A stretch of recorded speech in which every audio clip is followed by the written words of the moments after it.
أعوذ بالله من الشيطان الرجيم. بسم الله الرحمن الرحيم.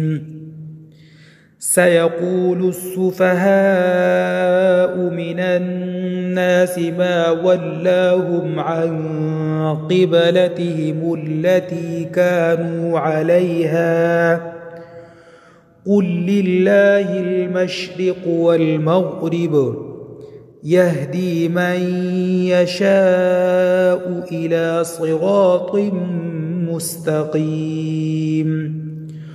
وكذلك جعلناكم أمة وسطا لتكونوا شهداء على الناس ويكون الرسول عليكم شهيدا. وما جعلنا القبلة التي كنت عليها إلا لنعلم من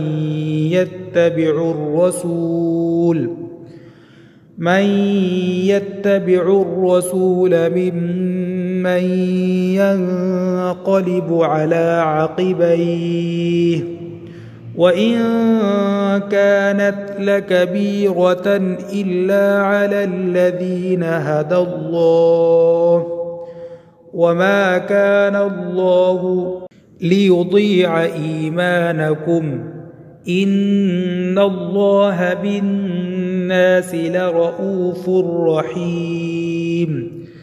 قد نرى تقلب وجهك في السماء فلنولينك قبلة ترضاها فول وجهك شطر المسجد الحرام وحيث ما كنتم فولوا وجوهكم شطره وإن الذين أوتوا الكتاب ليعلمون أنه الحق من ربهم وما الله بغافل عما يعملون.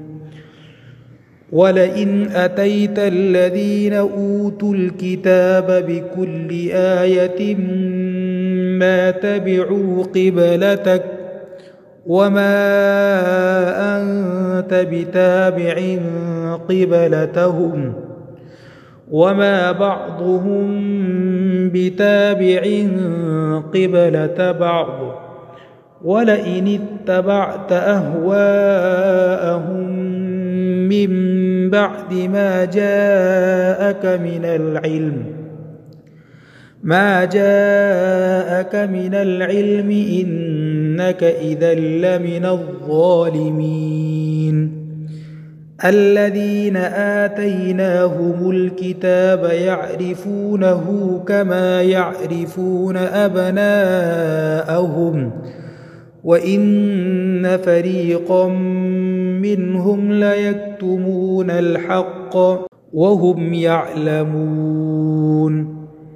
الحق من ربك فلا تكونن من الممترين. صدق الله العظيم.